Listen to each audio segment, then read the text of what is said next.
Good evening. Australia's horse racing industry looks like it's been spared another outbreak of equine influenza. Results of a third test on a stallion at Sydney's Eastern Creek quarantine facility have come back negative for horse flu after an earlier sample tested positive.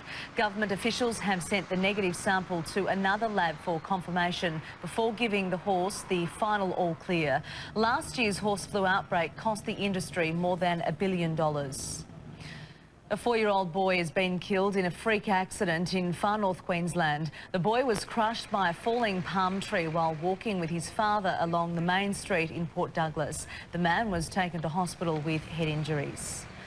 7 people have survived a helicopter crash in far north WA. The Bell 407 had just taken off from a luxury vessel for a scenic flight near Derby when it was forced to make an emergency landing in the water. One passenger was taken to Broome Hospital for assessment.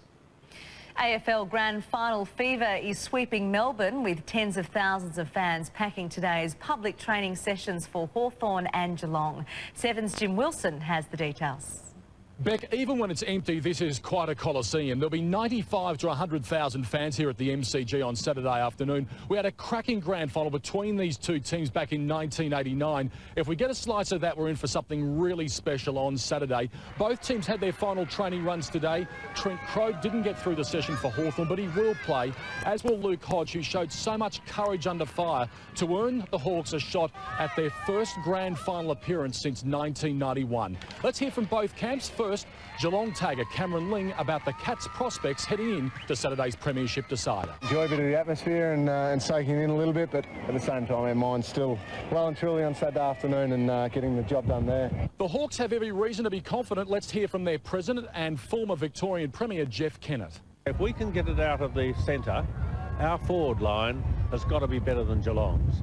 Beck, the grand final parade tomorrow, of course, all the latest as far as the AFL grand final on 7 News around the country. But for now, it's back to you in the studio. Thanks, Jim. And never before seen footage of Marilyn Monroe has gone under the hammer in Melbourne tonight for the bargain price of $17,500. It was shot by a naval officer when the Hollywood siren took a break from filming Some Like It Hot to visit a naval base in San Diego.